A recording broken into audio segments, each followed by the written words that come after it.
Welcome back to Autopsy of a Horror Movie. My name is Brucker, and today I am joined by three really awesome guests. I am joined by Nate, Levi, and Rachel. Thank you guys so much for coming on. Will you please introduce yourselves so that way everybody could get your voices with your names? Starting with Nate. Yeah, we'll start with Nate. Yeah. Yes. I guess we'll go in the order that you said it. Yeah, I'm Nate. Sorry, I was trying to be polite. I was going to let you guys go first, but... You're a true gentleman. Yeah. Thank you.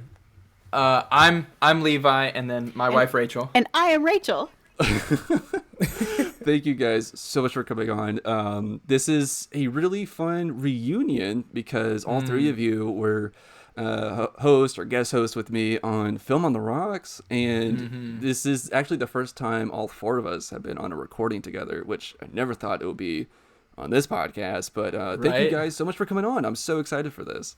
Yeah, man. Such an honor. I know. Spooky seasons.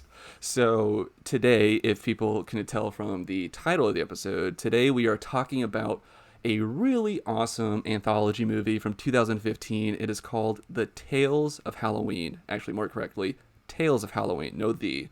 Drop the, it's cleaner. Yes, cleaner, less words. You don't have to pay for it. I made all that up. So what we're going to do today is we are going to be going through the 10 short stories in this anthology movie, discussing them, what we liked about them, what we didn't, and we will be ranking them. We haven't spoken with each other about what we liked, where we have things. This was especially hard for Levi and Rachel, the married couple in the group, but I really appreciate everybody doing this, and y'all two were talking about how y'all haven't even shared any sort of comments or anything about this movie so far. But we definitely I had my notepad with me, and Rachel was typing stuff on her phone. We were sitting away from each other on the couch. Yeah. So that we couldn't cheat off of each other's notes. That's right. He said no peeking. Yeah. I appreciate that you guys didn't come in here with a shared mind. You know what I mean? Mm-hmm. Nope. And we would be so different on it anyway. I love horror and he does not. So okay, so our our relationship is very much where being scared is something that I don't naturally run to, and being scared is something that she definitely runs to. Love it. And so what we saw It Chapter 1 and 2. This is the most recent thing I can think of. We saw theaters. It Chapter 1 and 2 both in theaters. And the first time we saw it together, she's like, oh my gosh, so good. And I can appreciate it. Oh my gosh, that was so good. But I had nightmares for a week. So what you do is the second time you go in, you get liquored up and you get it's a lot. You can sit through it and it doesn't sit as heavily. But with stuff like this where it's 10-minute segments or 15 minutes or whatever, and you can appreciate it for what it's doing in the moment, and it doesn't it's not as many, I don't know, the jump scare, it's not just jump scares, it's a lot of visual. It's a lot of thinking sometimes. It's what now? Thinking. It reminded me a lot of the Scary Stories anthologies, which I feel was my childhood introduction to fear. Yeah. And I loved, some of them still to this day, the prom girl that crashes the car. I still think about the that. The girl with the ribbon around her neck. Classic, yeah. Totally. Nate, I know we've all been podcasting together, but for the people listening, what's kind of your relationship with horror? Because I really put you through the ringer last year on Film on the Rocks. October? Yes. Yeah, man, you made me watch all those scary movies. I don't know, I think in real life, I would be down to Ghost Hunt or something like that. That's fun. But in the movies and stuff, I don't know. I wasn't a big fan of horror, and what really put the nail in the coffin for me was watching that movie Hereditary. Have you guys seen it? Oh no, no! I don't watch anything he does. That's my limit. Okay, yeah, and that movie just messed me up, and I was like, you know what? I don't think this is my genre, and I literally just didn't watch horror at all until October when Brucker made me watch 50 different horror movies. We went hard. I think we did 11 episodes in October. Yeah, we went nuts. And it had its effect on me, and I was like, I hate this. Oh no. Yeah. But this wasn't that bad. I didn't know what to expect. This is my first time seeing any of these. Mm-hmm. And I didn't know it was going to be the way it was. I don't know. It reminded me of a high school video production type thing, but a better quality. Well, let's say better quality. Yeah, so I was going to ask, had before I brought it up to you guys, had y'all heard of Tales of Halloween before? I had heard of it, but I hadn't seen it. So yeah, this is my first time watching it, but I had heard of it before. Kara, who I think we've had on Film on the Rocks, she's the one who told me about it, and I'd never seen it before. It's a movie. So this didn't have. It's kind of interesting looking at the history of this. So this whole anthology movie was created by this Belgian actor, writer, director named Axelle Carolyn, who has she's done some stuff since this. She directed an episode of The Haunting of Bly Manor, that follow up to The Haunting of Hill House on Netflix. She also directed what is currently my favorite story from season 2 of Creepshow on Shudder, which is episode 2 of season 2, the first story, called Dead and Breakfast. It's about like a kind of like a haunted attraction, bed and breakfast, but it's called Dead and Breakfast, and then Ali Larder is the guest star in it. Anyways, so that's what like some stuff that she's done. She also directed. Specifically, she directed the 5th short story in this, The Grim Grinning Ghost, which, save your opinions, we will get there. Okay.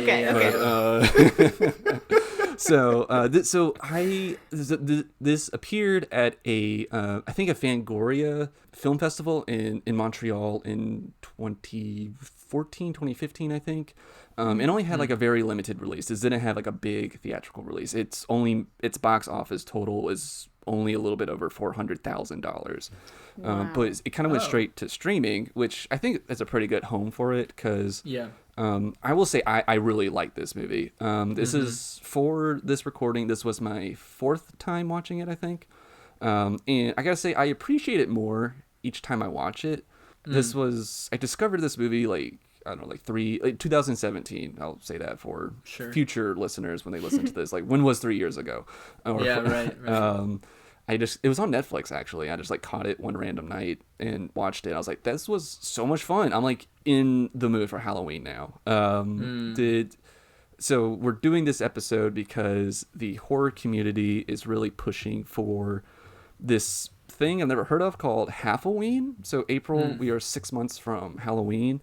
And they were kind of saying this in all like the Shudder press emails. I was like, I've never heard of people talking about Halloween, but people are really pushing it this year.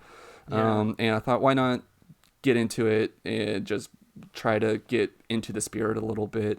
So how did you all feel after watching this? Were you all kind of in the spirits, or were you all kind of just like, that was a weird movie? I thought it was weird. I could see where it would get like people who are super into Halloween into the Halloween spirit, but for me myself, I was a little hungry, so I kind of was like thinking about that more so. I was a little grumpy, you know what I mean? Primal instincts were kicking in, and you need to go hunt and gather. You were hangrowing. Did you just say hangrowing? Hangrowing. Oh my gosh. Trademarked. Trademark hangrowing. I feel like that was safe. I feel like you didn't need to do that. Yeah. Well, now it's mine. Now it belongs. Yeah. I actually, it's so funny that you even asked that. We have been trying to watch The Haunting of Hill House. Meaning I was trying to get him through The Haunting of Hill House. Okay. And this genuinely, like, there were moments in the anthology that were unsettling or had really good camera work, and I was like, I want to go back to that. I am back in the mood for spooky. But it was so good. I appreciate a movie with really good, again, I won't touch on any specifics until we get there, but good camera work, good cinematography, good effects, natural effects. Big fan of that. Like a lot anything of practical effects in this, yes, which I love. More practical stuff. Anything that is an homage to like, or is reminiscent of like the same stuff that in the classic, original Star Wars trilogy, or like anything Peter Jackson did in the original Lord of the Rings. It's like just is so good. And I mean, it's with The Haunting of Hill House, she said the reason that we haven't gone back to it is because the first time we actually watched it, we had just bought our first home, and we literally, it was our first night staying in our new home, and we hadn't, like, all of our furniture wasn't there. On. This is strategically. This is. I see the flaws in this. I'm seeing the cracks. Thank you. It was not my best plan. This was me going into the house full of chainsaws. It was not my best idea. Exactly. The meat hooks, and we had no bed frame. It's just a mattress on the floor. We should watch something let's watch Haunting of Hill House. Babe, I don't know if we should do that. I said, no, we should totally do it. I said, okay. just so you know, on the record, I said this was a bad idea. We'll go for it. We watched 2 episodes. I said, okay, I think that's good for now. We turned it off, and we heard one creak or whatever. What was that? Babe, I think someone's in the house. Honey, I know. I told you. No, I really think someone. And I'm walking around with a baseball bat around our brand new, completely empty house, and just checking corners and stuff. And I said, number one, I told you. So now, I mean, we're probably gonna go back to it because the 2 episodes we did watch were so good. And this really put me back into the mood for it. Like, this anthology did have some great moments of tension. Definitely. Yeah. I will say, how I've always explained this to people that haven't seen Tales of Halloween, I've always described it as a lower budget trick or treat. But I feel like it's a little bit better than that after watching it for the 4th time. I don't know if you've ever seen Trick or Treat, Nate. That is, it's a pretty, I will say famous. I would say it's a pretty like famous horror anthology movie that's very well received by people who like horror movies. And I think that one only has 4 or 5. I think 5 shorts in it. So this one has 10, so it doubles it. But so suck it, Trick or Treat. I will say a common theme in Tales of Halloween that I found extremely odd was that there's so much violence against children in these stories. That was something that really stuck out to me this time. It's like, wow, there's a lot of like children committing violence or violence being committed to them in most of these stories. It was very odd. And I wonder it's go ahead. No, go ahead, Nate. No. Well, no, I was going to say it's funny that you say that because when I was watching it, I was really comparing it to like really good episodes of Goosebumps. Yeah. And with all the children in it, because that's kind of what like triggered it in my mind for myself. But that's a nice little callback. I like that. That's a good point because I really feel like that this movie is like really, I mean, it has the word Halloween in it, but it's very much just like getting into the like spirit and essence of like Halloween, which is for kids. And so there's a lot of, so I guess it kind of made sense that like that's why like kids are kind of like people's childhoods either being ruined or amplified in some sort of sense. It's just like just pulsating through all these different stories. And and a lot of these the parents are kind of causing it or ignoring it in some of them. So it's kind of interesting that really stuck out to me on this watch.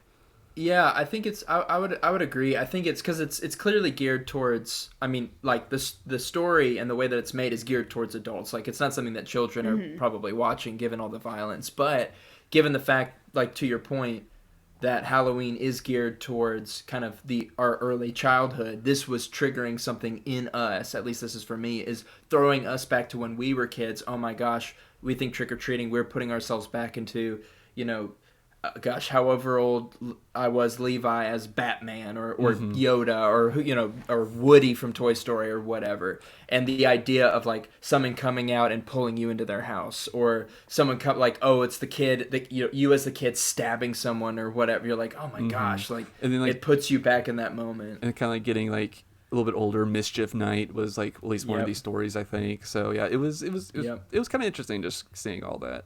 I will say, one thing that I wish that we got was we do have one ghost story in this, but I wish that we had like a haunted house or a graveyard setting. That's the only thing I was like really jonesing for after watching this. I wish we had a haunted house or graveyard in this. That would have been good. I agree. Yeah.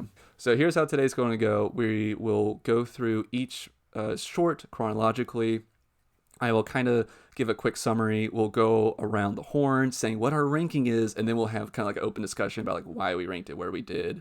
It's going to be a lot of fun. So if you haven't seen this, spoiler warning, go to Shudder, go on Tubi. It's on Tubi for free right now, I found out. So watch Tales of Halloween. It's also on Crackle with hella commercials, so you can do that. You really like commercials. That's the Crackle way. That's the scariest part, man. The commercials. I think that also affected this review. So that's fair. That also makes you Halloween. Oh yeah.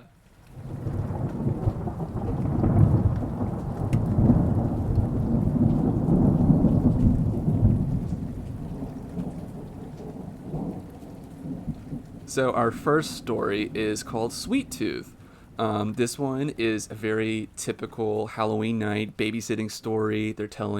The babysitters are telling the kid about this urban legend of this guy named Sweet Tooth, and if you don't leave him out candy, he's going to rip out your innards and eat the candy inside your stomach.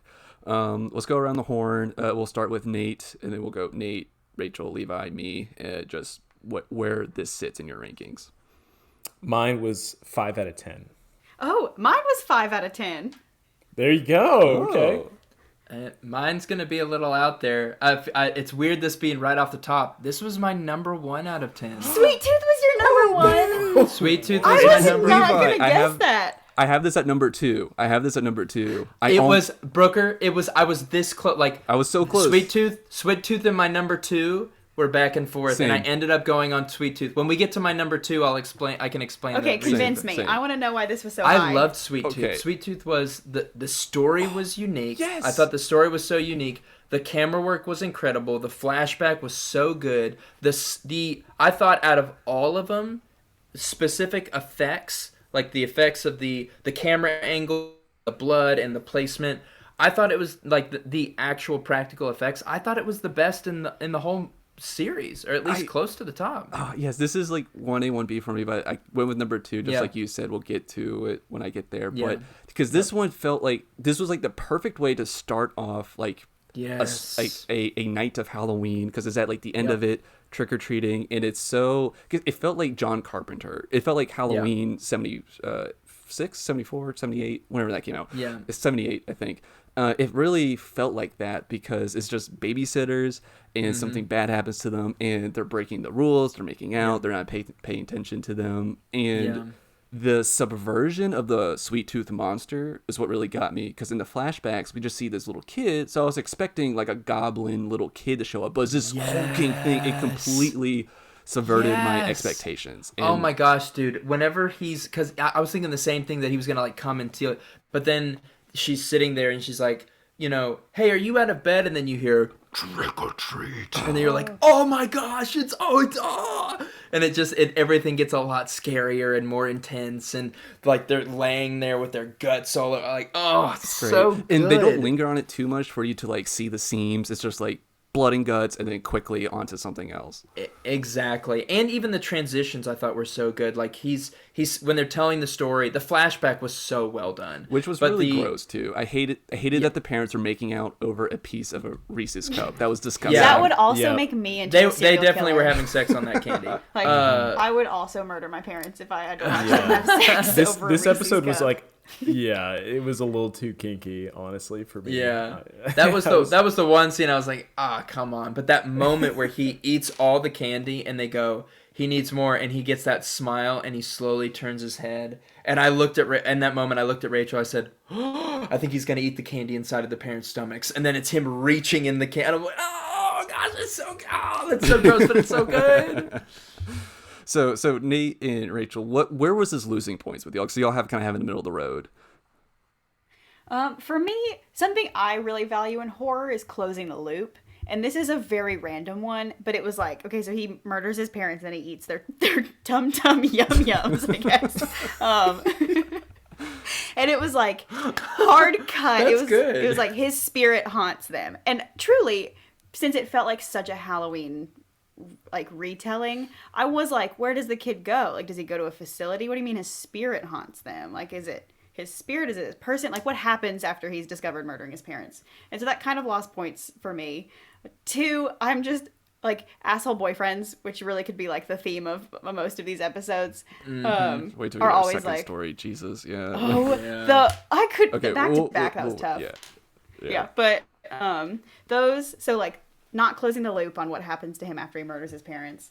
And I truly am not, like, you'll see from my later ratings that I really love blood and guts not being visual. Like, I love some subtle gore. And so this was a lot of gore in your face. Too much gore I for thought you? this was fairly, I think given most horror stories, this was pretty subtle gore. I mean, that was a lot of organs. They definitely went to the organ store. Out of the mouth. Yeah, that sticks with you, you know.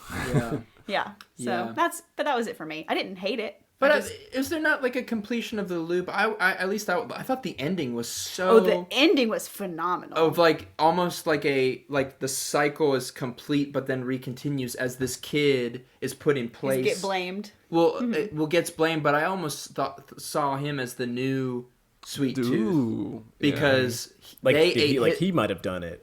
I was right, exactly. It kind of leaves it in the open of like, is there a Sweet Tooth, or did this kid? Because he turns around and he doesn't say, "Oh my gosh, they are dead. I don't know what happened." He turns around and his explanation is, "They ate all my candy," and then it cuts. Like, is he the new Sweet Tooth? Did he kill them and eat them, or is he? I don't know. I love an unsettling ending. I do think it had one of the stronger. endings. It was so good. But Nate, what do you think?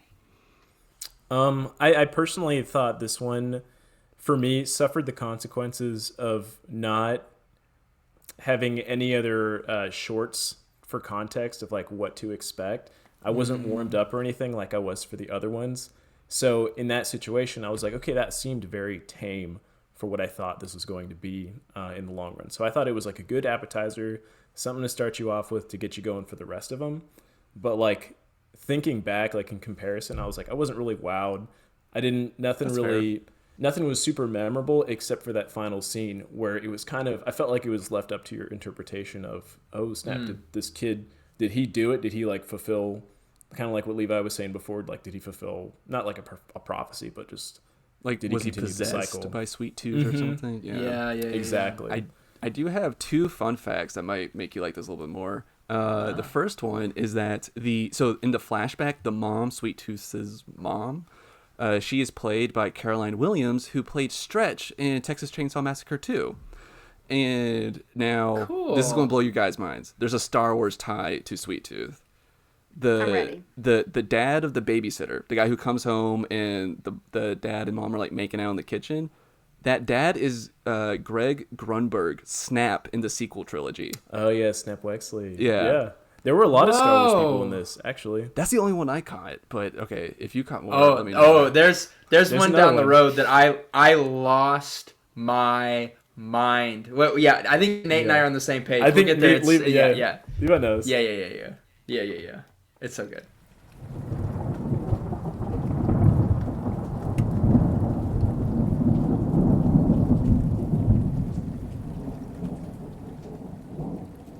So the second story is The Night Billy Raised Hell.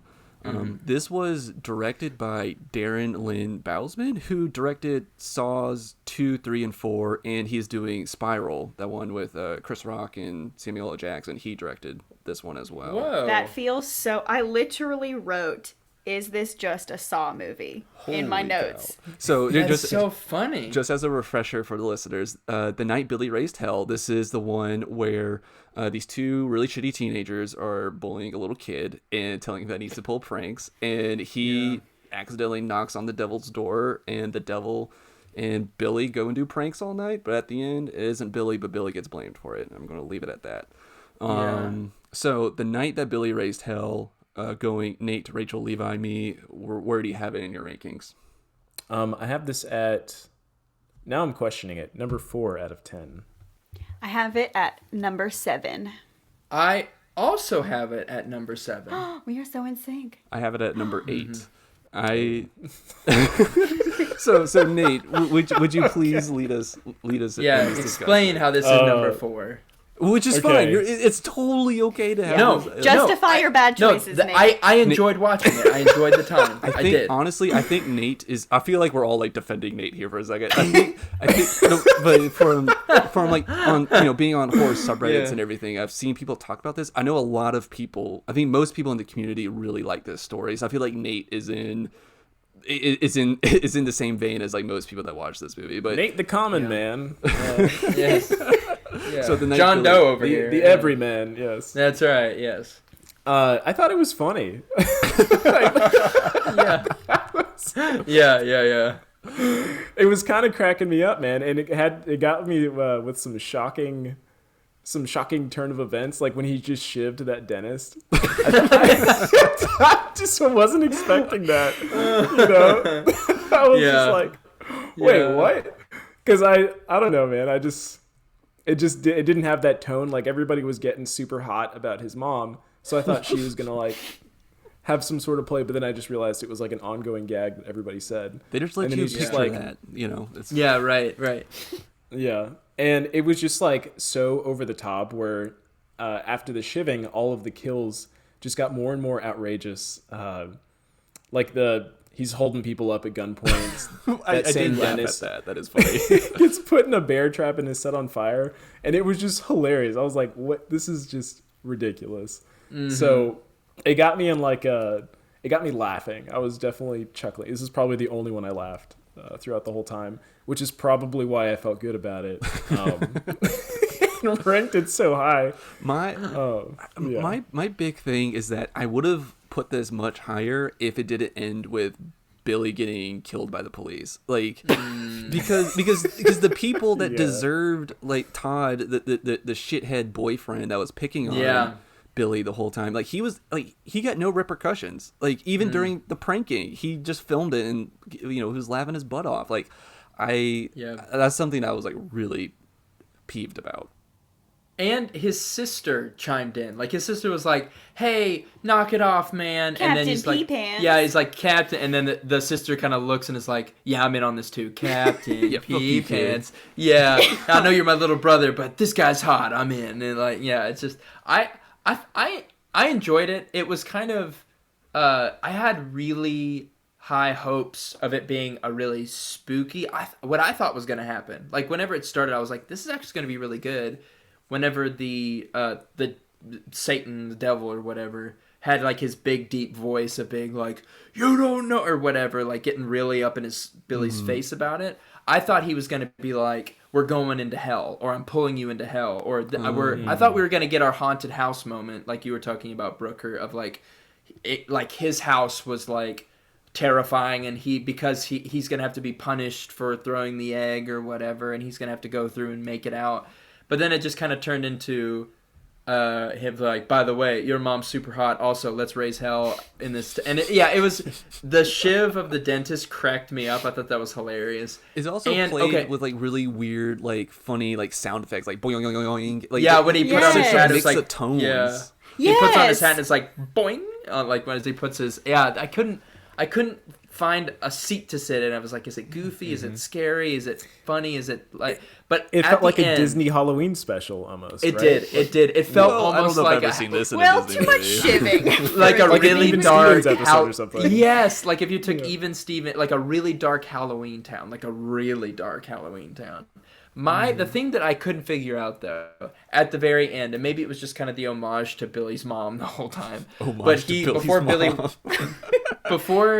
Before Billy walks out and gets shot, he's like, your mother, I'm going to be comforting your mother very soon. And I was like, my first thought was like, did they kill his dad? Like, what's going on? Like, what does that mean?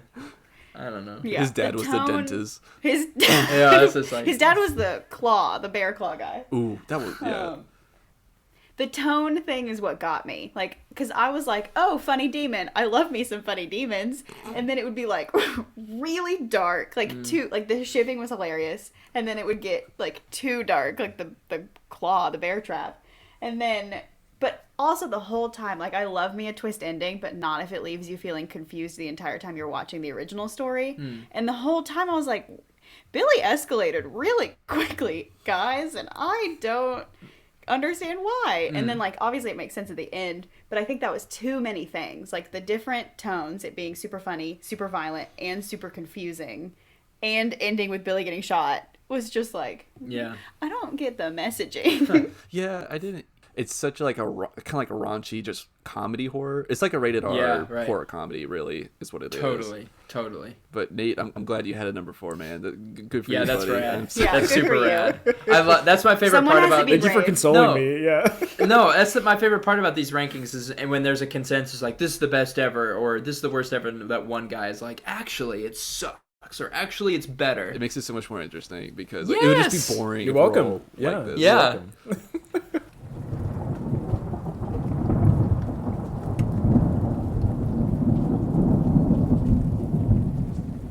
So moving on to the third story in Tales of Halloween, which is Trick. This is about bunch of creepy, murdersome kids killing some adults that actually turn out to be murdersome themselves. Let's go around the horn. Where did everybody have Trick? For me, this one graded it on a different scale as the previous one, but I had it as my number 2 out of 10. Ooh. Very nice. Yeah. I had Trick. I want to hear about your different scale, but I had Trick at number 6. 6. Trick, I can explain this in a little bit, but Trick I had at number 4. Ooh, this was my number 1. Let's go. This is the one like I said, this is my 4th time seeing it. This is the one that's always in my brain whenever I come out. Oh, I get to see Trick again. Oh, cool. This one's great. That's fair. I wonder what it would be like seeing it in context. Do you think that changed it a lot? Mm-hmm. Oh, yes, because you pick up on so many more clues. Because this is okay. I'll just go ahead and get into like why I have it at number 1.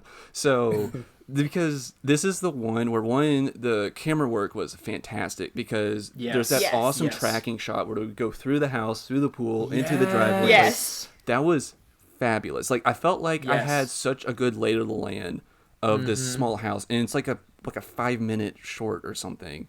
All of these are really, but anyways, so. When it was scary, like the first time I watched this, I was like, okay, I'm actually spooked. And I love a good twist. And this was a really awesome twist. And when you go back and watch it, you pick up all the clues because I think I wrote some stuff down. Like there's a lot of like eye jokes. The guy smoking the bong. Oh, somebody's complaining that every fucking kid's a pirate. I've seen so many eye patches this year. And when the guy smoking the bong goes, maybe they're all missing an eye as like a joke because they're pulling eyes out of kids. And the episode starts with a guy showing one of the girls something gross on his phone, and it's the pictures of what they've been doing. She goes, gross, I don't want to see that. And when one of them gets stabbed, the guy that's high goes, should we call 911? She goes, are you fucking stupid? Don't call the police. Let's just take him to the hospital. And you're getting all the double entendres the second go around, and it's just it's so great. I will say one of the chef's kiss. I love it. It's scary. There's double entendres. There's I will say one of the worst acting things is in this though, which is really like it's like one of those things so bad you just fucking love it. They show like when the kids are killing the woman in the driveway, they're all like hacking her. You just see one kid just off to the side, just not even getting close to hitting her.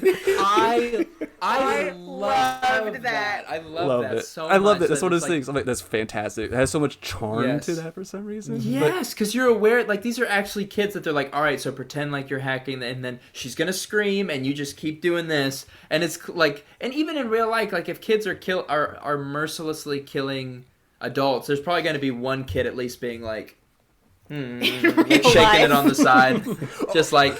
I got the cool sword this time. Yeah. I also love the detail when the kid's washing his hands after murdering. Like he's like a good hygiene kid, especially in 2021. I know it wasn't 20 seconds though. Yeah, I noticed that. I do like. I'm glad that you shared all that, Brooker, because I put it at number 4, and I was a little bit like, I felt good about that rank, but there are moments, at least with the stuff underneath, like those are also good. But I feel like Trick being underneath that just doesn't make sense.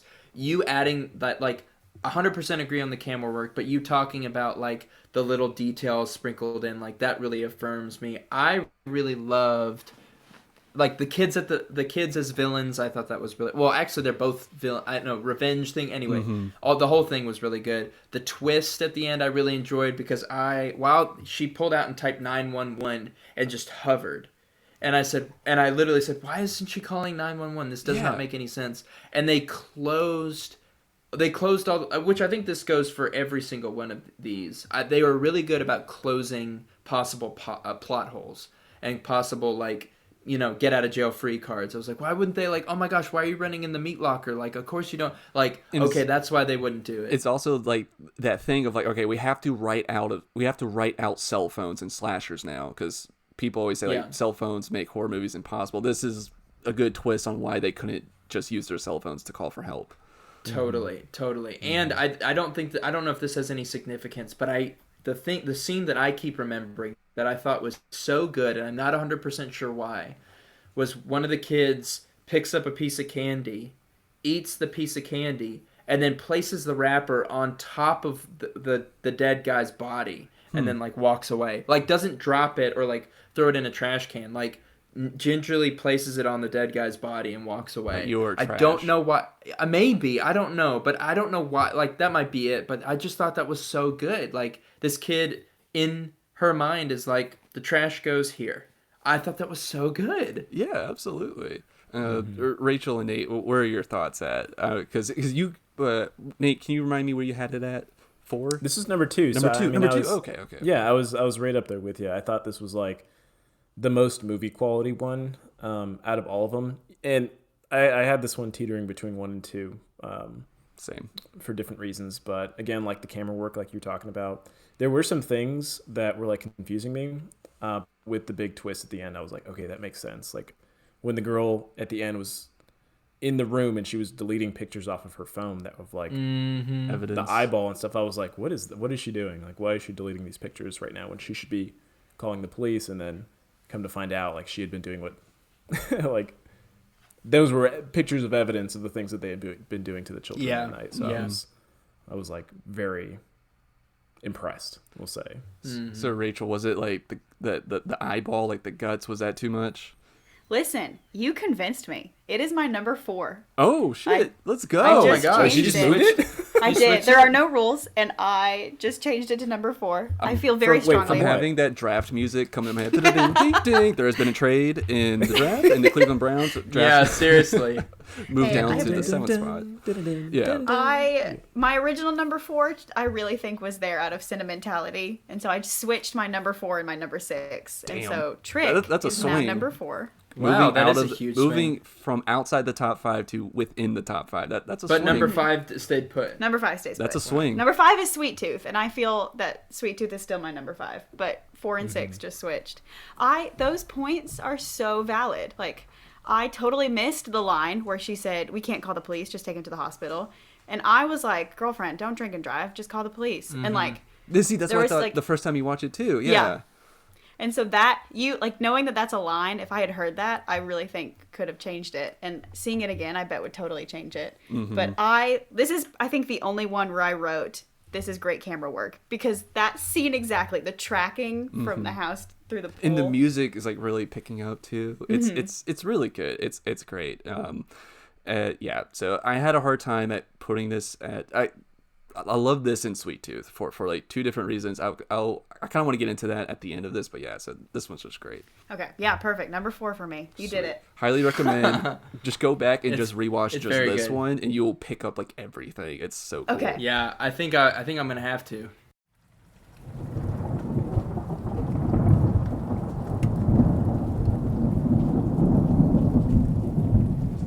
Short number 4, The Weak and the Wicked. This one's kind of fun. It feels kind of like a Western almost. It's about a teenager with the help of the demon of All Hallows Eve getting revenge on a group of teens on Mischief Night or just Halloween. In Halloween's past, they did a prank, I guess, that led to the death of his parents, and he is getting revenge. Let's go around the horn. Where everybody have this in your ranking? This was my number 1, actually. I knew it. I freaking knew it. I knew it. Was it the Western? Yes, because it was a Western. Yeah. Oh yeah, that's good. Yeah, man. It didn't have me in the beginning, I'll say, but we'll yes, go around. Yes, Rachel. Yeah. Oh, me? This is my number 1. Oh, let's go. Weekend the Wicked. Yeah. This was my number 2, and this was the one that I was so close. I was like Sweet Tooth and Weak and the Wicked. I was so close to making it my number 1, but yeah, this was a solid one. I have this at number 5. It's a strong 5. There's just some other unacceptable. There's some other shorts that I just liked a little bit more, but I do like this one a lot. This isn't like I hate it 5. This is top 5. Yeah. Still good. Totally. I love that our protagonist in this, he when I have it in my notes right here, I wrote Halloween Punisher, like Punisher Halloween edition. Totally. That's what he reminded me of. It was so good. And I knew watching this because I know how much of a fan of Westerns that Nate is. When I was watching this, I just wrote like, Nate's going to fucking love this. Yeah. Yeah, you're right. Right, Nate, please walk us through your thoughts. Okay, so starting off, I gave this a terrible review, man. I just Damn. I was not a fan of the heavy metal that was going on. It was just like, it was in my head, and it was just like making me irritated. I was like turning down the volume. I was like, God, fucking shut up. Yeah. I'm sick of this. And totally. like literally like, because I wrote my notes like sequentially, the first 3 lines I was like, I hate this, I hate this, I hate this. And then it starts to pick up a little bit, and you get the Western tones, like the standoff. And he's in like this weird getup, and he hands her this paper. I'm like, what's on that paper? So I'm like really interested. Like, this is a very compelling story so far, and there's emotion in it. Eventually, you find out with like his parents, and I felt like that, like the emotion, I guess the demonic stuff that probably went on in the background, because obviously like he went through something to get to this point that led us to our ending, and I was just like, this is the most well-rounded story. That's a good point. There's a lot of closure in this one. Yeah, exactly. And I'm not a big fan. Not a big fan of gore. And aside from the final moment, there was just like not a lot of blood, and I was like, I like that, because they weren't just squirts everywhere making me uncomfortable. You know what I mean? It is an awesome final shot of him smiling through the blood. It's awesome. Yes. Oh yeah. Yes. Yeah. Okay. Rachel and Levi, please share. I am elated. Starting from the top, number 1, especially in the context of the rest of them, I'm obsessed that essentially 10 people were handed a make a Halloween thing, and this is the only one that, like, there's kind of one other one, but essentially one of the only ones that like leaves Halloween behind. Like, it's not about trick-or-treating, it's not set in a house, it's not any of that. Like, someone was like, so something crazy Western on some bikes. Like, the creativity, amazing. The costume design, untouchable. Like, you talking about of the demon or of everyone else, or of all? everyone? Okay. His jacket, like, even the guy that shows up who calls the demon, the detailing on his jacket was so much effort. Like, the tattoos on the girl. Yeah, it's really good. Oh my gosh. Can I say that like the ringleader woman of like the she was awesome. She was really badass in this. She was super solid. And that was a huge part too. Like, that was the first, sequentially, that was really the first like woman character that wasn't just like boobies walking around.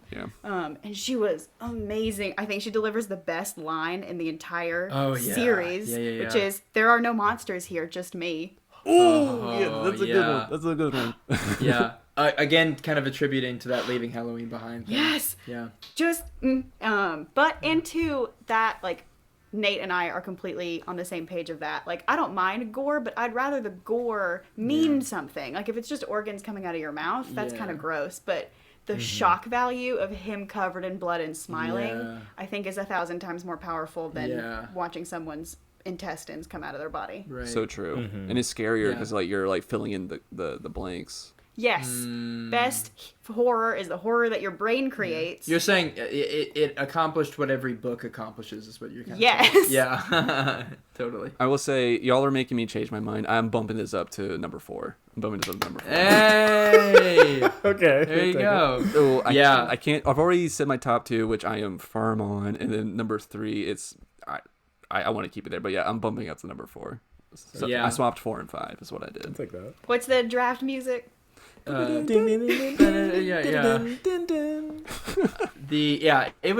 a really, really good. Nate, I'm the same as you. Whenever it start, like I think I'm not against heavy metal. I think there's good heavy metal is fine music, but like the placement of it felt out of place for that story. And when I heard, I was like, I don't, and the fact that the narrator at the beginning was like, "For all you hood rats out there," and I was like, "Ooh, that's not great." You I did say they better be literal rats. You probably shouldn't say that. And then they weren't. But I was going to say, I like the connective tissue of the radio host in like some of the stories, and also people watching Night of the Living Dead, which was not in this one. But yeah, I like the attempt of connective tissue with that. Totally. Yes, I did. I like that as well. But Rachel touched on the costume design. The demon looked great. So good. And like I I don't know what I was necessarily expecting, but I was fearful that the demon would show up. Like if you build to something and then it finally shows up, it's either going to be really good or really bad. And they did it very, very well. But yeah, I thought this one as a whole was just a solid piece of cinema. Mm-hmm. And the effort, my last bit is the demon looked amazing, and the demon was probably in a 3-second shot. And so like they put the effort in to make that demon look amazing, even though you saw him for a tiny amount of time. Mm-hmm. Right. But number 1. Love it. Love it. All right. These chef's kisses. Yeah. This episode is sponsored by Chef's Kisses. Buenísimo.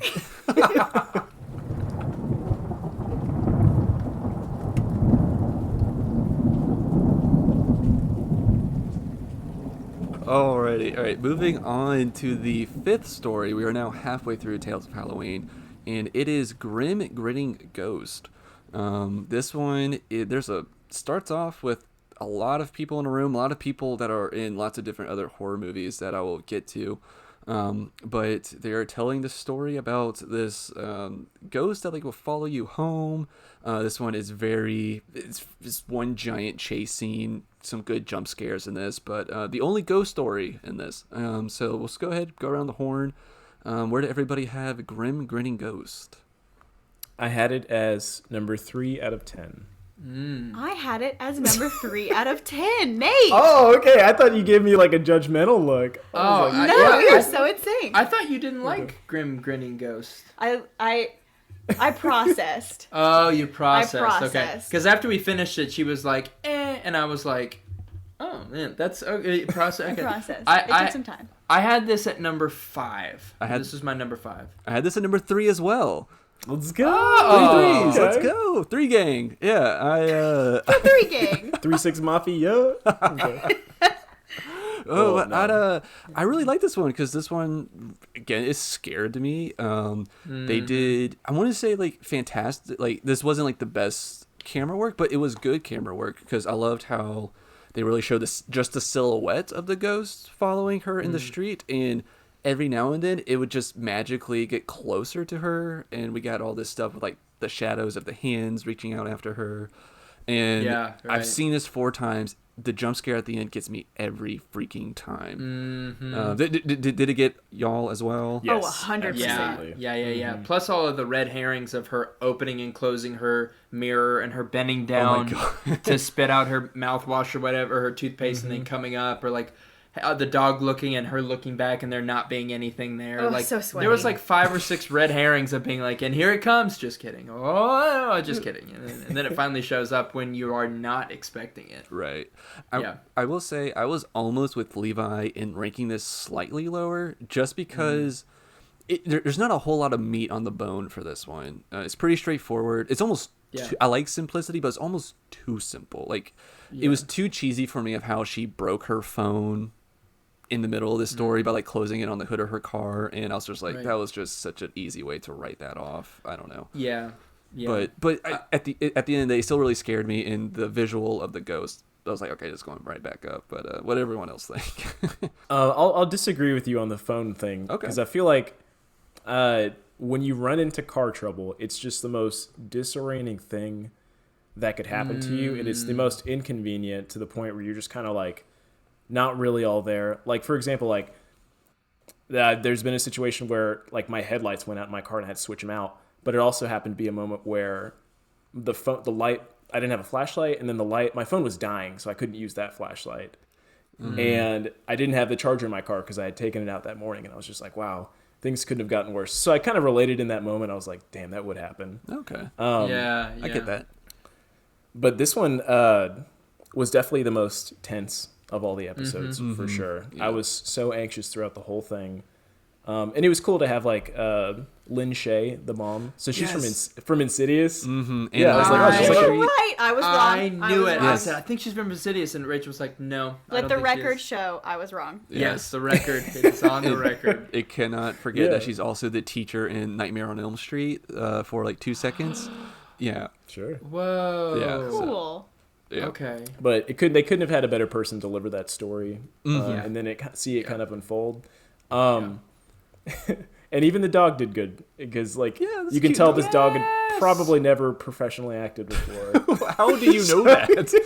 Yeah, what are the signs? I don't know. It's just the way the dog was looking at the person. You could tell they're like holding a treat off camera. Whereas, like, I feel like a dog like Air Bud would kind of know how to handle himself in front of the camera.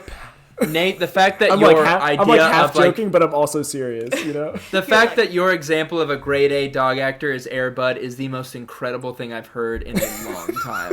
But like, hey, listen, he's no Air Bud. Let's just get that out there. Right Nate is the Roger Ebert of like pet acting. I fucking love it. Yes, He's looking for quality. Air Bud is quality. Freaking Air Bud, Fucking gold hack. standard.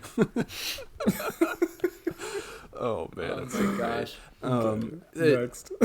I want to mention somebody else that's in this room when Lynn Shay is telling the ghost story. The guy with the long white hair, dressed up as the Phantom from the Phantom of the Opera. Mm-hmm. His name is Gierasch. I don't know if y'all know who he is, but on Shudder, this is super awesome docu-series. It's called Eli Roth's History of Horror, and he's on there as like a film scholar and filmmaker as well. But he's done a bunch of stuff in horror. The thing that stuck out to me the most was that he was a co-writer and co-executive a co-writer and a co-producer for Hocus Pocus. Oh wow! Yeah, and he's done a bunch of other stuff. I'm sure people are like cringing that I didn't mention like something else that was like way more famous, but Nothing is more famous than Hocus Pocus. and also our leading actress in this story, she went on to be in the 2019 movie Dr. Sleep, which people listening, Shut up, I haven't stay seen tuned. yet. I knew that I recognized her from something. She was also, I think, read that she was in The Haunting of Bly Manor as. Oh, I don't want to say it because y'all haven't seen it, but she. We'll get there. I think she has a small role, I think, in that. But so she went on to go do other stuff, and people listening, stay tuned for Dr. Sleep coming soon. But yeah, I bought that movie on Blu-ray. I'm going to watch it and review that sometime in the near future.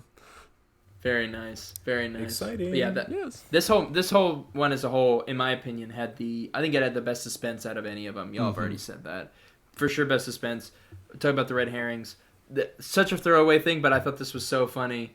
Whenever she's about to leave, she's like, "Oh, I'm not that drunk. I can go drive or whatever," which is so hilarious in and of itself. It's like, wait a minute, but like, what person would be like, "Oh, I'm not that drunk"? Be like, "Yeah, sure. Here's your keys." But yeah, and the mom too. It was her mom. Yeah, right. Like, who lets their kid do The that? mom it's Halloween. looks. Let them have fun. Yeah, you just know when what? kids are I on know- the streets anyway. Yeah, it's just normal. But the fact that they said she looked at her car and said, "Are you still driving that piece of crap?" And I was like, that's a freaking Dodge Charger. Yeah, I was what like, are you talking about? Like, it's an American muscle car. What do you mean piece of crap? What are you my talking God. about? Dude, I didn't rewind, but I thought that I was like, wait, wasn't that a nice car?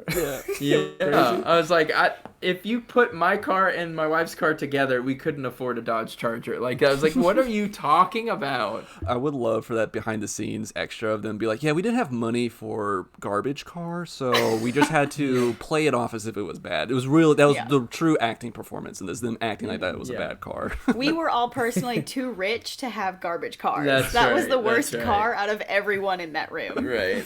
Oh man.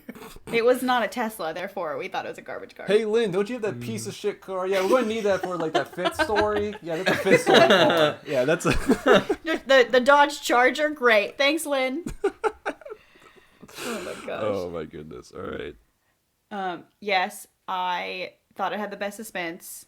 My rating is probably unfair. Actually, I put it at number 3. It took me a while to get there because truthfully, I spent a lot of the first part really distracted by why the Phantom of the Opera guy was wearing a long wig, because that's not part of the Phantom of the I think Opera. that's just his That's hair. just his isn't it? hair. Oh. Yeah, that's Mick Gierasch. Yeah. Yeah, You're Okay. just judging him for the way he actually Oh, looks. sorry, Mick Gierasch. The whole time I was like, is that Malfoy? Like, oh, Just All right. is that a Yeah. Malfoy cosplay? I was really stressed. The only, dad. like, plot-wise, Lucius. Thank you. Lucius Malfoy. You're welcome. I'm wearing a Marauders map headband. The only plot-wise, this is such a tiny, like, random thing to, like, actually genuinely care about, but I didn't get the rules. I thought it was, like, a lot situation, like, she couldn't turn around and look at it or else it would kill her. And because she didn't, I thought that she had therefore become safe, and so like that's probably just a random thing. I just wanted to understand like the established rules. I think of the she haunting. was safe until she looked like. You think she looked at it? Well, she sat down next to her and she looked at her. Didn't she drop her keys and then look behind her? Did she? Am I misremembering? She looked back at well, one she did. point, She looked back briefly. Oh, yeah. okay. I think it was after she dropped her keys. Okay. And she wasn't there. Then So, but I could be wrong. You're totally right. Maybe when she turned around, the ghost disappeared because she got it. Like she had gotten entrance. I was just expecting like vampire rules, you know? I just wanted to understand. Yeah. But I still put it number 3. I thought it was so unsettling. Bathroom scenes, 100% of the time, make me want to die. Yeah, totally.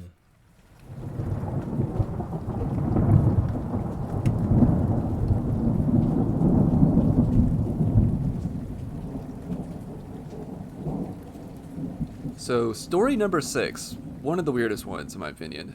Ding Dong. This is the Hansel and Gretel one. We have I think they're husband and wife, a wife that really wants kids, but the husband wants to save a kid because she is abusive, and it's kind of playing that Hansel and Gretel story where she's like the witch and would want to eat them, and so it's Halloween night, and they keep going through this really weird ear out of the mouth trick routine. Anyways, Ding Dong, this is the 6th story. Let's go around the horn. Where does everybody have Ding Dong at? This one was fighting with another spot, but I had this at number 9. Oh, wow. Out of 10. Oh. Yeah. Wow. Yeah. Fighting for that 9. All right. Yeah. Rachel. I had this at number 2, so Damn! Nate and I have different opinions on Ding Dong. I can't wait to hear why. I had this at number 3. What? I had this at number 6. We are all over the place on this. We all are. over the map on No Ding consensus Dong. on Ding Dong. Oh man. All right. So Rachel, you said number 2? I had number 2, yes. All right.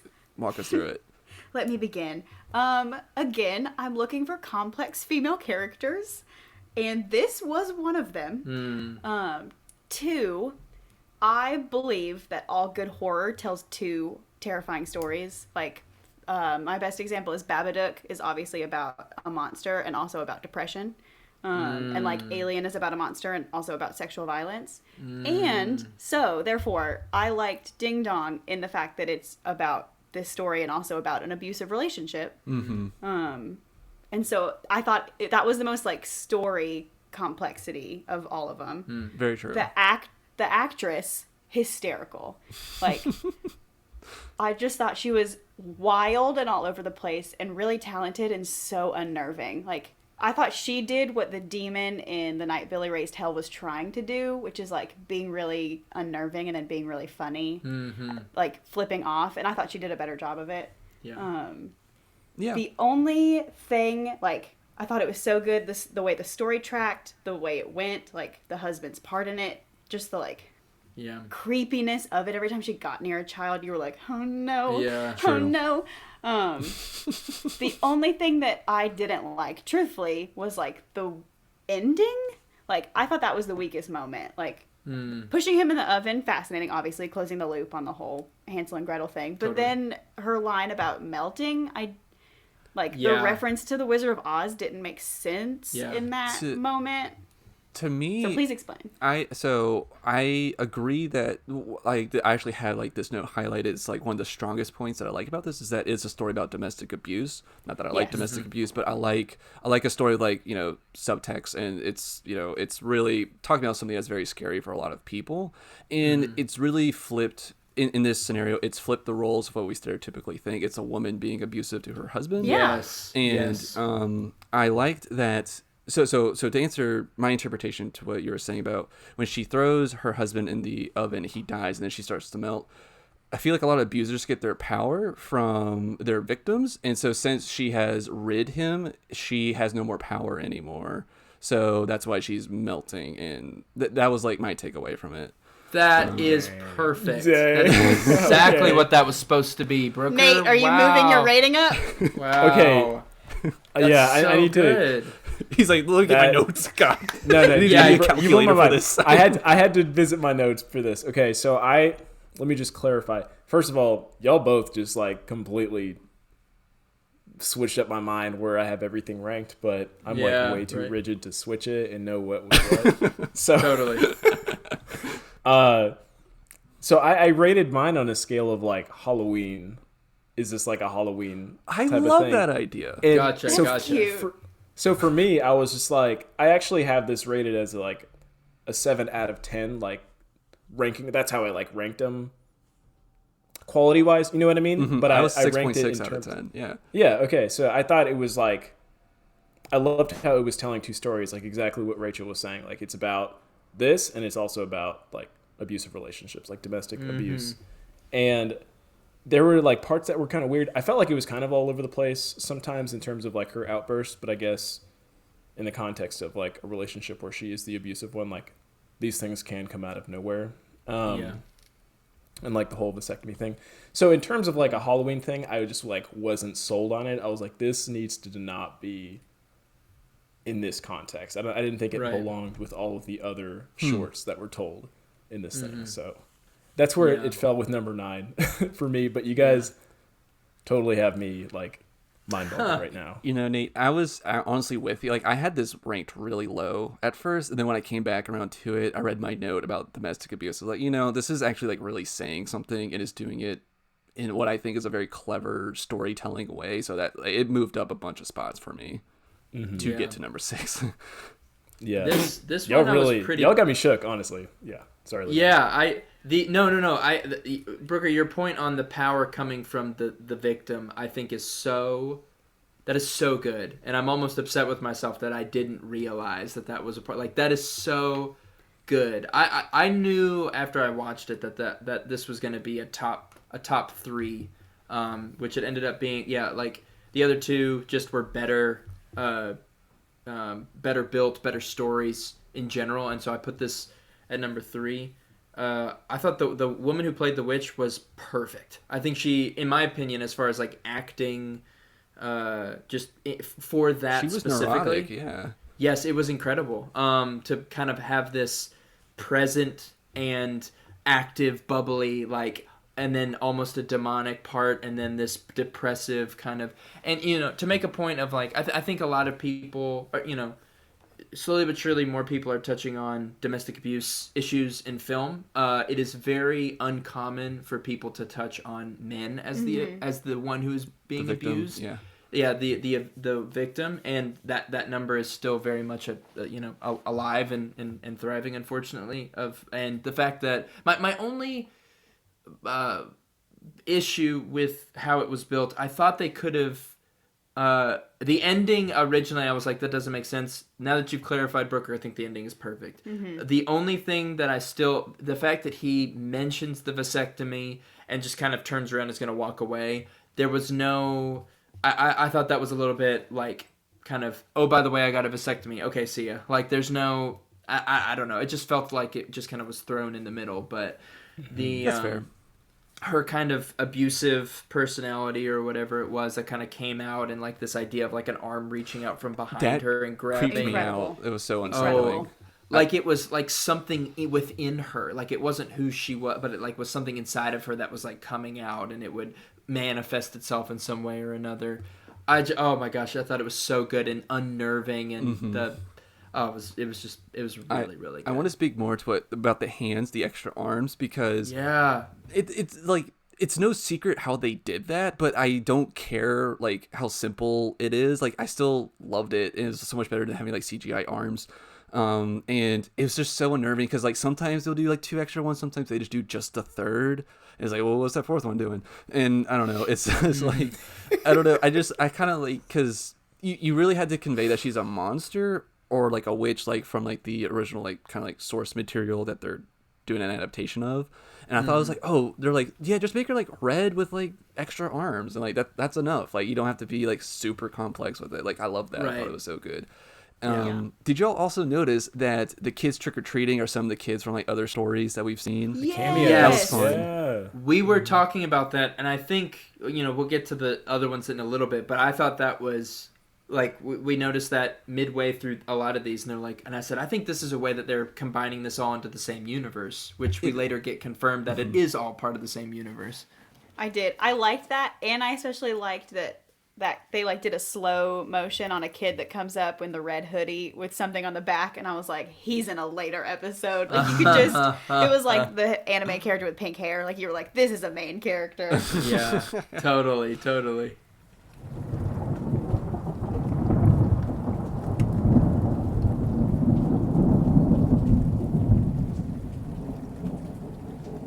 Alrighty, so story number 7. This means war.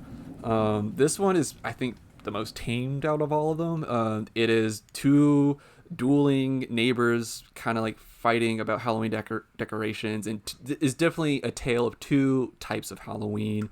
My favorite note from this, I just wrote Dinkelberg. Yes, yes. But so the this means war. With everyone. Where did everyone have this in your ranking? Dead last. Dead last. Yeah. Dead last. Number 9. Let's go. Number 9. I was going back We and almost forth. had a full sweep. I was going back and my forth. I had this at gosh. number 9. There's one that I find more annoying. Yeah, I got a guess.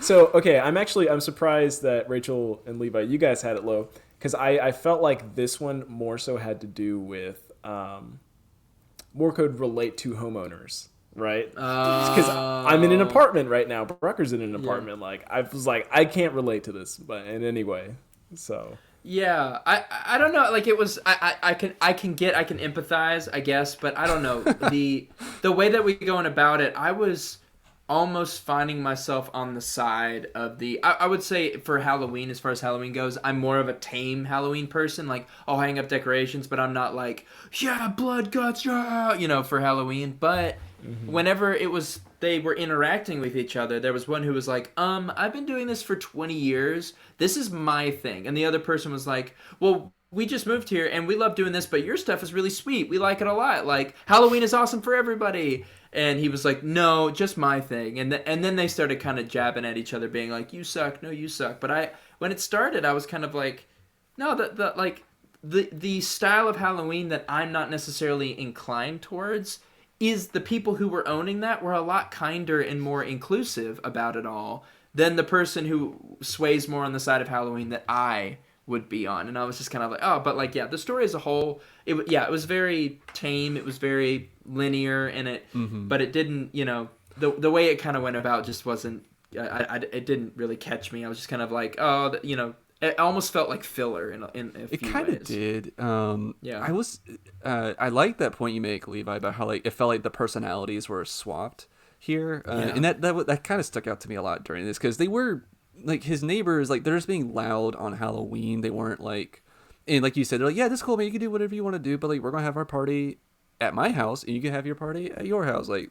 Yeah, and if you want to come over, you can. Yeah, Tell me, I had this thought when I was watching this, and tell me what y'all think. Do y'all think that this would have been a better story if it were like a silent film? Like we just see 2 neighbors just like, just like gruffing at each other, and it's just like kind of like sillier music played over it, and I think it just so. escalates the decorations. I mean, kind of like keep escalating until like there's some sort of climax. I don't know, but. Where it still ends with them falling on the stake together, and you're like, "Oh my gosh!" Or and it's like a silent film, but then it's like, "Oh," and then it's that shock value at the end. Yeah. I can really only picture this as like a Charlie Chaplin type thing, right? Where they've got like the black screen that comes up and explains it. Mm-hmm. Yeah. Okay, I can see that. I can see that happening. Yeah, a silent film would have made it better. Really, anything would have made it better. This is my review. This is the only one I wanted to text during. That's a meter that Nate uses. Yeah. Did it keep my attention? Was I texting? Was I on Instagram? Yeah. It was just. I was. Yeah. It was just boring, and it didn't say anything. Like the only moment is they died together, and I was like, oh, it's like Romeo and Juliet. Like the point was the violence. Because the point is the violence. I'm having a whole thing. Live by Halloween decorations, die by Halloween decorations. Die by Halloween. That's like right. 2 that's houses, both alike in dignity. Mm-hmm. But yeah, it didn't. I thought there was going to be some twist. I thought there was going to be something interesting, and it really was just like some neighbors who fought to death. Mm-hmm. And unfortunately, it was after Ding Dong, Complex, and my second favorite, and so that also was a bummer for it. Do you think placement would have improved it, like on your ranking scale? No, not for me. I'm getting some head nods now. Okay. Maybe if it hadn't, like maybe it would have ended up, because I had it at what, 10? Yeah. Yeah, maybe it could have gotten up to 9. I think it could have gotten up to 9 for me. I don't think it would have gotten to 8 though. I love that. No way is this getting an 8 from me, man. I don't think so. I really don't. It might have. And it's just because we'll touch on number. Actually, we'll touch on number 8 for a second. Number 8 is number 8 for not a great reason, but it anyway. Yeah, I think this one, even in its best moment, could be a 9 at best. So Brooker, your 9 I think is a fine spot. I think 9 and 10 area is all good. Anything past 9, I'm like, I don't know if that's really? justified. You start to judge a little bit. You're like, no, not You necessarily. have bad taste. Well, just knowing what other movies or I should say what other shorts films, shorts. That's a good word. Yeah, what other shorts are in this series is like, well, you'd have to pass some more solid things or creative things at the very least. Mm-hmm. And I just I don't know. And I agree with I think all of you have said this. I didn't feel like what was like the message of this besides just get along. Mm-hmm. Yeah, I don't know. But anyways, so this means war. The opposite of chef's kiss. Yeah, is that what the opposite of chef's kiss? Yeah. Alrighty.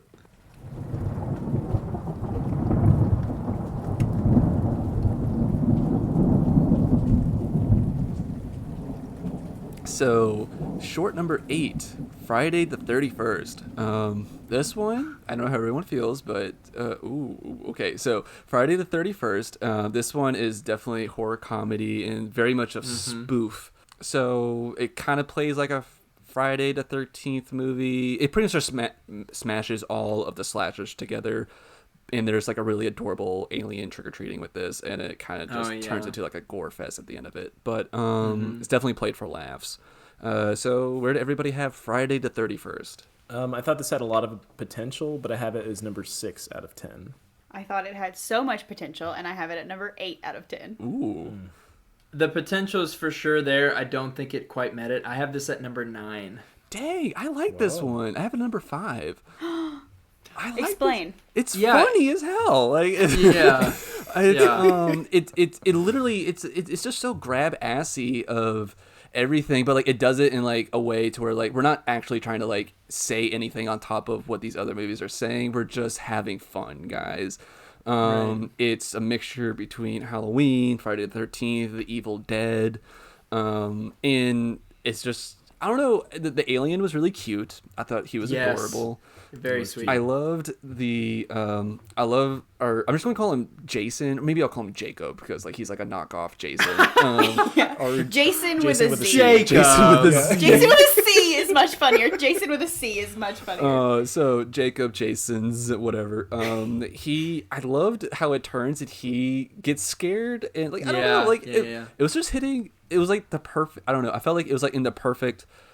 It came in like the perfect like in the lineup of the movie because it wasn't like saying anything. It wasn't real heavy, and it's also just really funny. I don't know. I thought it was really funny. So number 5. I had Friday the 31st. What did y'all not like about it? I hated the alien. You hated the Am alien? I the only one that you did? Here's the truth. What? No, That was the best part. You hated the alien? That was so precious. Are you serious? Adorable. No. I do not agree with my wife on this one. Let the record show. It was so campy. I want you to understand, like the potential when that spaceship appeared. This could have been my number 4. Yeah, like for sure. That girl did not run Dorothy. serpentine and got stabbed, and I was like, I don't get this movie. And then the alien ship appeared, and I was like, I love this more than anything. Yeah. The CGI, like it was so campy and so over the top, and with, like the finale with all the limbs and the blood that they got their money's worth out of. If it had literally just been like a child in a poorly constructed alien suit, I would have liked it more. Like the CGI addition, I hated. Like everything else was. It's a CGI. It looks more claymation to me. It was claymation. It's for sure claymation. Well, I did not love it. That's I even thought more the charming. alien, the alien was so adorable to me. Whenever like took a tweet, I was like, oh, I'm same thing with Rachel. When like it was very cut and dry, like Friday the 13th with Jacob, Jason, everything is kind of like going as it does, and then the aliens show up, and I go, oh, here's the big twist. And I really thought that Jacob Jason was going to get taken up with the aliens, and then he was going to become the victim, and the aliens were going to chase him. I really thought that's where that was going, and I was like, oh my gosh, this is going to be so good. Roles flipped. They kind of went that direction a little bit, but when the little alien showed up, I was like, I don't know where this is going, but this is super cute. But it just, I don't know, it didn't, I guess it might have been because my expectations were so high. I think that I was expecting this one to go, just looking at my list, I think this could have hit like 5 or 6 if it went the direction I was going, or was thinking it was going to go, but it just didn't meet the expectations I was hoping for. I did like the ending though, where the alien like looks us in the eye and is like trick or treat, and then like zips up into the spaceship. Like I thought that was, but yeah, it was, the alien was cute, but it just didn't hit a home run for me. That's fair. Nate, I totally agree. I think Levi said it best with all the potential and like what you're talking about, where you thought that the killer was going to be the victim. I totally agree with that. That's kind of where I also wanted it to go, and it just didn't. And a lot of blood and gore. Wasn't impressed, but it's still. I thought he was cute. He was giving me like Baby Yoda vibes. Honestly, he was so cute. Don't you slander Baby Yoda that way? I thought this was so cute. It was adorable. This little alien would be a good memorable Halloween costume. Yeah, honestly. Yeah, a super deep cut one. Oh yeah, super deep cut. I'm the claymation alien from Tales of Halloween, the 8th one. Yeah, so that's me. The 8th episode. And the one guy in the back is like, oh yeah, you're like, yes, yeah. The one in the back's like, Lynn. Yeah, that guy is the 8th alien. Lynn. He knows. I will say there's another like I don't know, I love the little like wood shed that she runs into, because it's so just like, you know, a barnyard full of chainsaws, like Rachel you were saying earlier. But I love how like just the absurdity, there's even like a decapitated head in a jack-o'-lantern, and it's just like, how did he get there? How did he get there? Tell her your comment about that. Literally that came on and I said, oh, you know it sucks for that girl who has to like be on her knees on the table, like everyone else just got to lay down, and she's like freaking jack-o'-lantern. Yeah, like she's crouched down under the table with her head poking through a hole in the table, like she's the most like, uncomfortable of all the extras. Because you can actually even see in a later scene that it's a fake head, it's not the girl anymore. She like, probably she owned the Dodge Charger as well. Yes. Yeah. Like, your punishment for having the trashiest car out of all of us rich people is you have to play that severed head in the pumpkin. To crouch in that table. Oh man, I don't know. I think that this is. Like I said, I think that this short specifically just hit me well, because where it comes in a lineup, it comes right after the one I didn't like a lot, This Means War, and it was just for laughs. That's all it was for. So I was like, I'm here for it. So it's just like right place, right time with Brucker. So number 5 for me. I get that.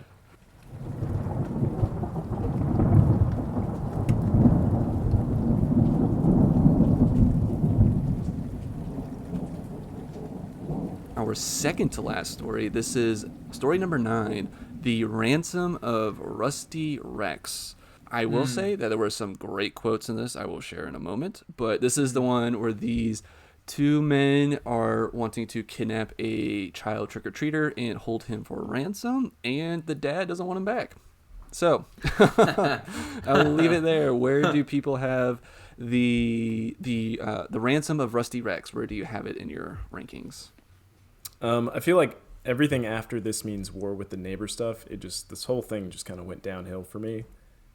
So I have The Ransom of Rusty Rex at number 8 out of 10. I have The Ransom at number 9. I have The Ransom also at number 8. I have this at number 10. Yeah. This is the one I like the least. It's so annoying. Yeah. It's so annoying. The story is not great. It's not good at all. And I shouldn't say not good at all. It's not, it has potential. I thought it was going to be really good, like them coming up and capturing him and the dialogue. Honestly, and like Nate can answer this for me, the reason I had this at number 8 was because I specifically enjoyed watching one man act, and Nate knows who it is. Sam Witwer. Mr. Star Killer, Mr. Anakin Skywalker himself. Mr. Darth Maul, Mr. Emperor Palpatine. Yeah. Which one was he in this? Star Wars legend.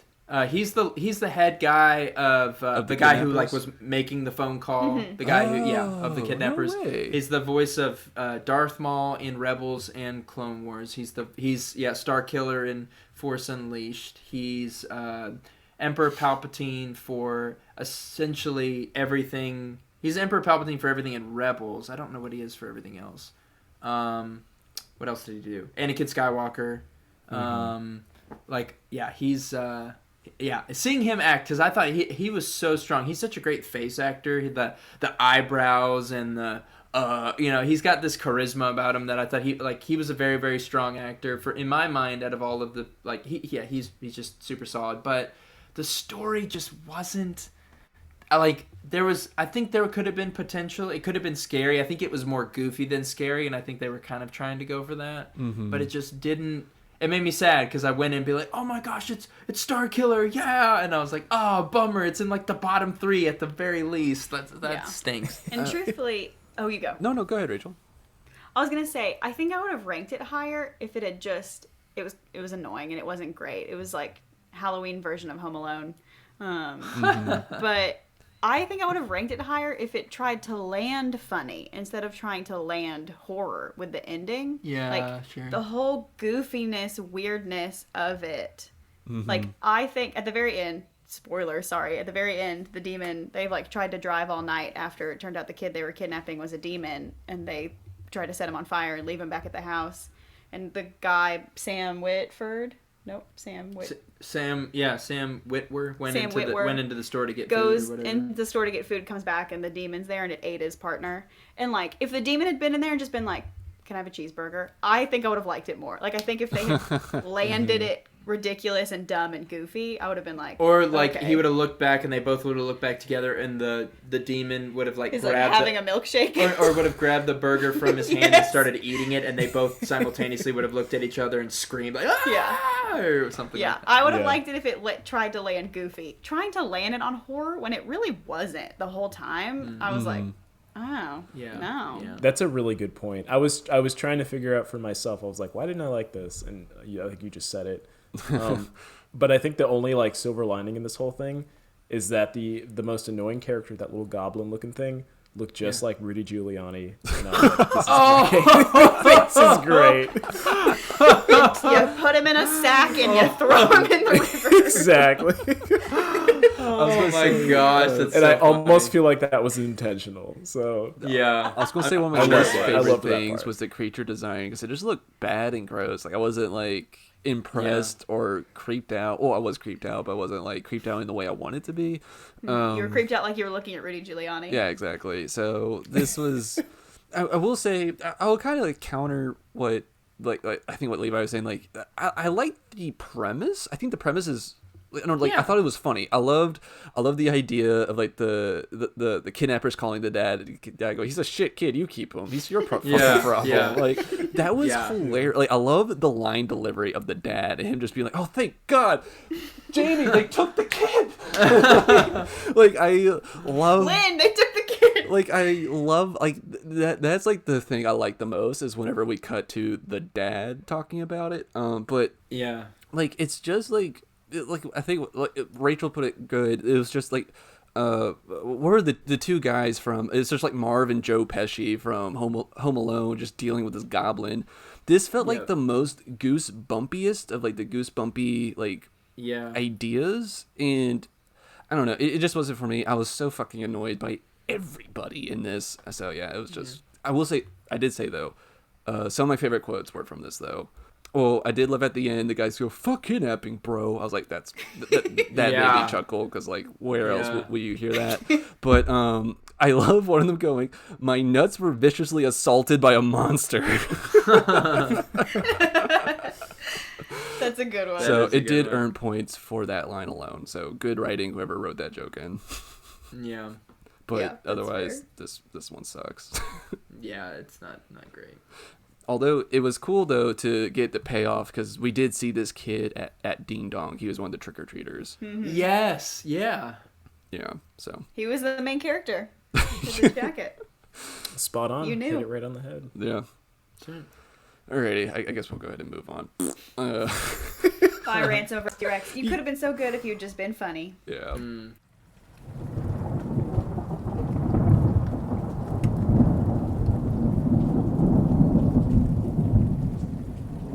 All right, we are to our last story number 10, Bad Seed.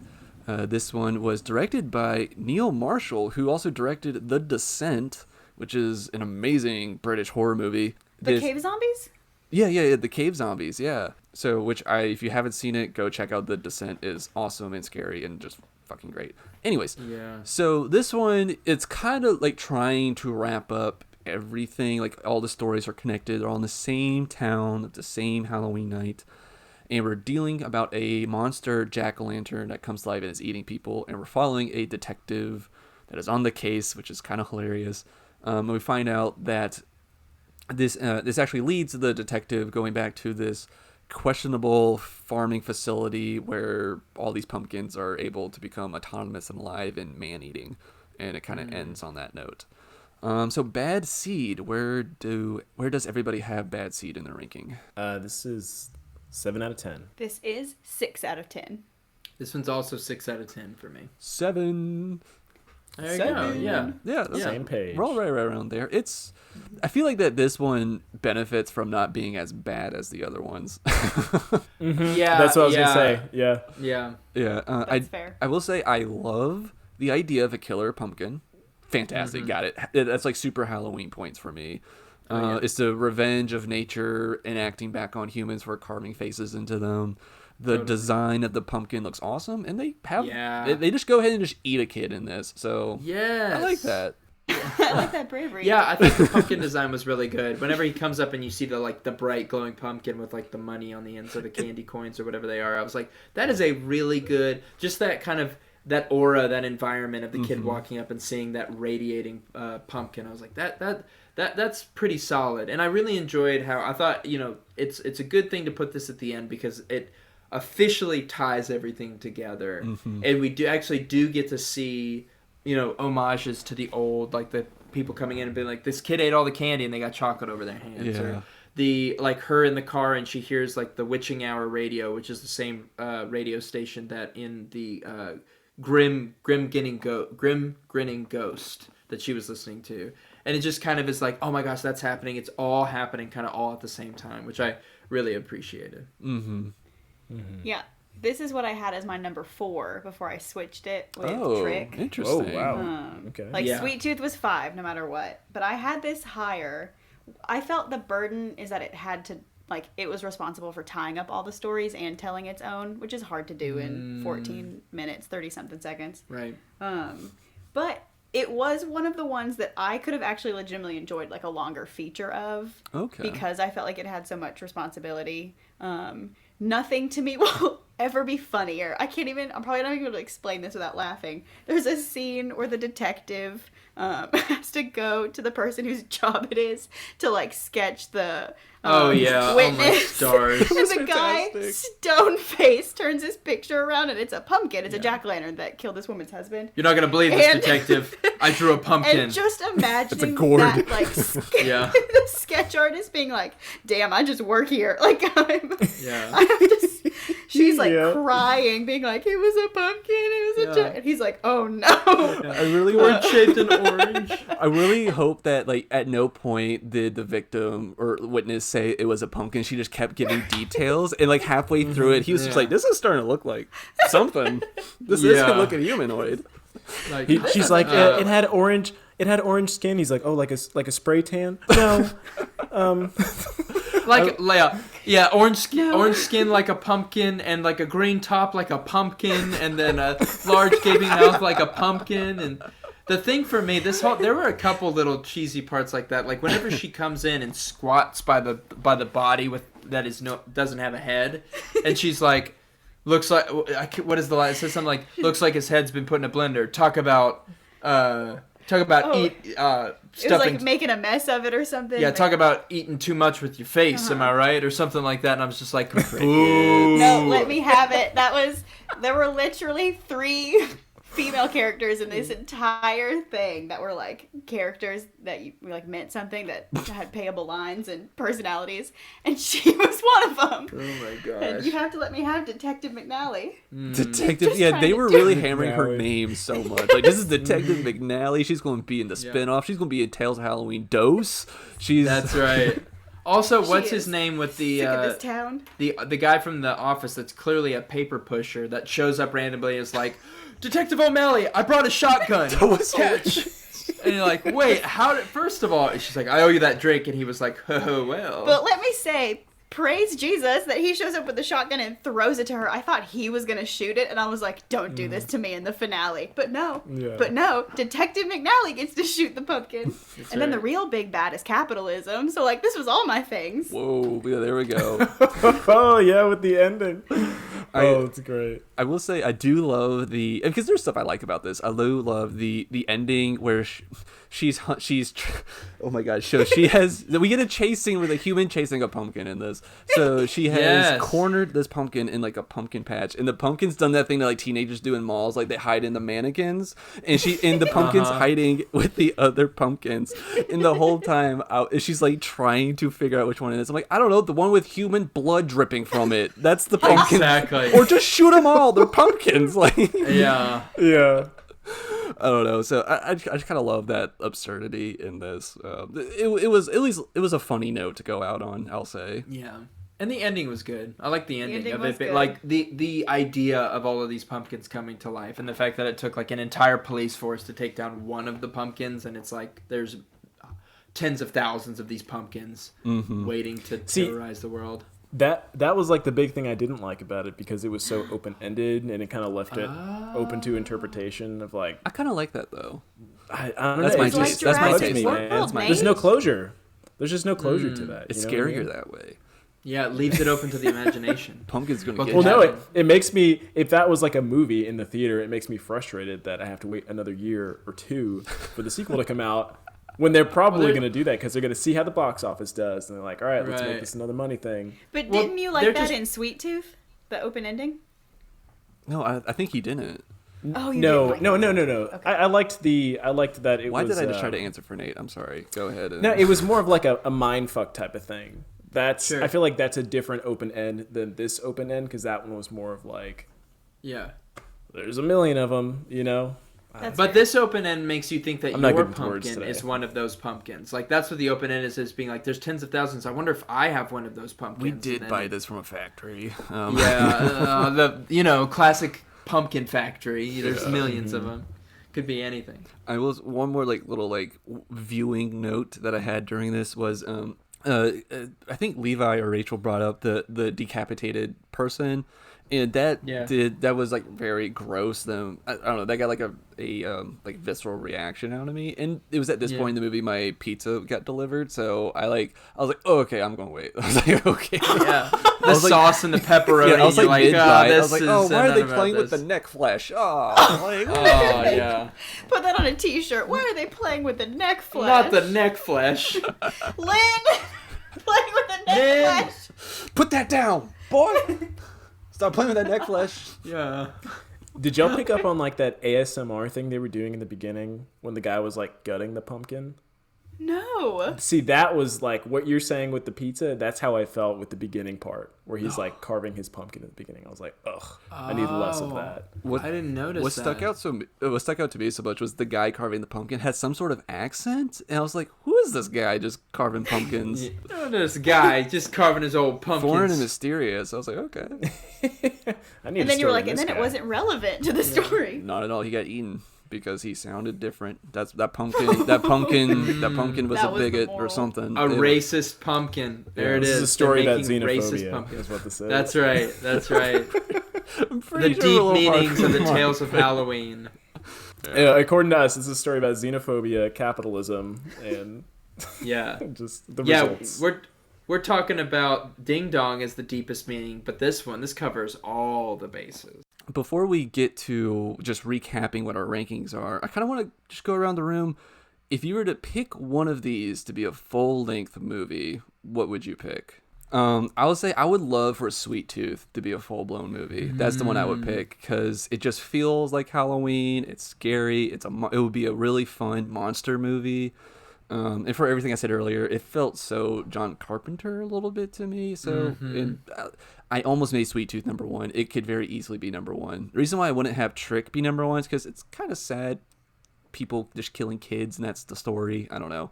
That if you were to make that one a movie, it would be very Disturbia-ish, but like way darker, I think. But totally. I would love to see Sweet Tooth as a full-blown movie. I think that's fair. Okay. I would watch a full-blown Sweet Tooth. Yeah. And I would make him go see it, and he'd be miserable. Oh, I really enjoyed it. I thought they did a really good job. It was so good. Yeah. Yeah. I actually would. No, you started. Rachel circumventing the whole process. So sorry. No, because I was trying to get mine out of the way because I mentioned it. Mine is still Bad Seed. I think a full-length Bad Seed would be really fun, and I think that ending would be really good in a movie as a standalone. Nate, as a standalone. Okay. I feel like which one was Bad Seed? That was the one we just the did. very last one. Oh, the pumpkin. Okay, I thought you were saying Ding Dong. So I was gonna say Ding Dong gives me like Marriage Story vibes, and I can't do that again. Yeah.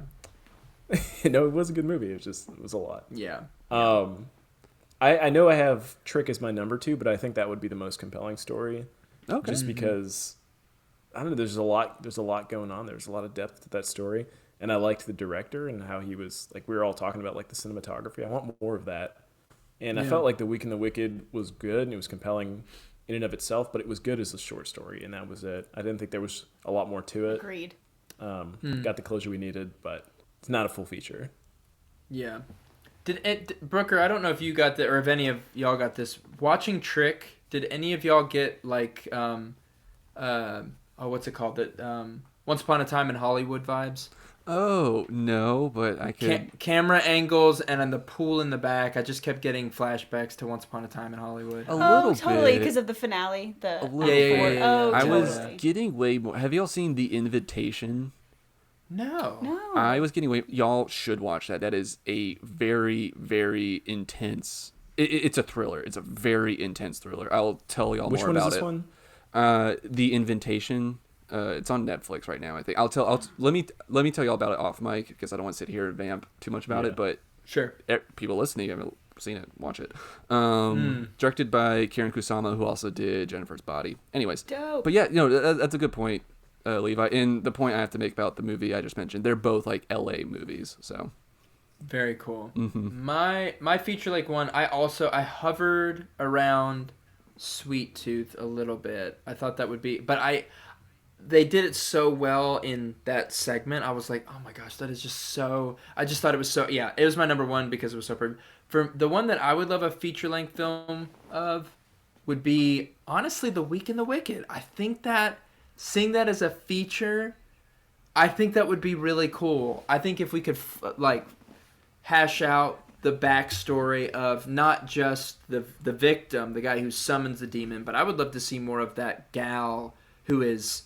actively bullying these people I don't even know what exactly it would look like, and maybe the demon is just something that happens at the very end. I'm not sure, but I really think that could turn into something that is a little bit more, I don't know. There was just so much there that we could really get into. It could be interesting to see how the boy found like the demonic rituals that would bring to that point, right? He goes to the dark end of the library and he like finds the book and they're like, this book has never been here before. When he goes to return it, like, woo, he carved something on his forehead, like he did. The right is messed up. I could see it as like a really dark Jumanji almost. Like he finds the book, or the book rather, it finds him, and it kind of he dives into it and what does this mean? And that was the only for The Weak and the Wicked. The only part that I thought was, or one of the parts that I thought was not quite super strong, was the fact that we didn't get like the backstory of the trailer burning. Like it just kind of was like, oh, by the way, they killed his parents, and you're like, whoa, that is so. But it was just kind of real quick, and we got a couple really amazing shots. But I'm like, I want to hash that out more. Like. Yeah. What is the cause of it? Like, what brought him to that point? These 3 kids are continuing to be that role in his life for however many years later. Mm-hmm. I don't know. I'd love to see that as a feature film. Yeah, to me, Levi, this story kind of reads like a Stephen King thing, like kids, like being like really handling like adult stuff, but it's just kids dealing with it. Yeah, exactly. I almost feel like I wouldn't want to see The Weak and the Wicked as a movie because I've seen it. Reminded me a little bit of like Death Note. Have y'all seen it? This is like Nate, I thought of the exact same thing. I got Death Note vibes so hard. Which Death Note do you recommend? Real quick. Like which version? The cartoon. The full it's like animated? It's an anime? Yeah. Okay. Because the movie itself isn't super fleshed out. The person who plays Death Note, though, also, it's Willem Dafoe, and it's awesome. Like, Death Note as the character, I think, like, played by Willem Dafoe, I think is so good. That's amazing. But I got I definitely got Death Note vibes, Nate, like, for sure. I felt that. We should totally watch that. Yeah, we should. All right. Well, let's go around and just recap what our rankings are. I'll go ahead and start going from top to bottom. At number 1, I had Trick, Sweet Tooth, Grim Grinning Ghost, The Weak and the Wicked. At number 5, Friday the 31st, Ding Dong, Bad Seed, The Night Billy Raised Hell, This Means More. And at number 10, The Ransom of Rusty Rex. And this is Nate. So 1 through 10, I have The Weak and the Wicked, Trick, Grim Grinning Ghost at 3. At 4, The Night Billy Raised Hell. 5 is Sweet Tooth, Friday the 31st, Bad Seed, The Ransom of Rusty Rex, Ding Dong, and at number 10, This Means War. And this is Rachel. Number 1, big surprise. Number 1, The Weak and the Wicked, Ding Dong, Grim Grinning Ghost, Trick. At number 5, I had Sweet Tooth, Bad Seed, The Night Billy Raised Hell, Friday the 31st, The Ransom of Rusty Rex, and in dead last, This Means War. And then Levi had Sweet Tooth at number 1, The Weak and the Wicked at number 2, Ding Dong at number 3, Trick at number 4, Grim Grinning Ghost at number 5, Bad Seed at number 6, The Night Billy Raised Hell at number 7, The Ransom of Rusty Rex at number 8, Friday the 31st at number 9, and then dead last, This Means War. Awesome. Well, thank you, Nate, Levi, and Rachel, so much for coming on to talk about the Tales of Halloween. Happy Halloween, everyone. We got 6 months until the big show. I know. People listening, let us know whose list you agree with and which movie or which short you would love to be seen to be a full-length movie. Just comment on the Instagram post. And thank you so much for listening. And this has been so much fun. Go check out Tales of Halloween if you haven't seen it yet, if you made it this far and we spoiled the whole thing. But please let us know what you thought. And watch some good movies, guys. Thank you guys so much for coming on. Bye. Thank you so much for inviting us. Yeah. Bye, guys. Bye. Ooh, I'm leaving that in there.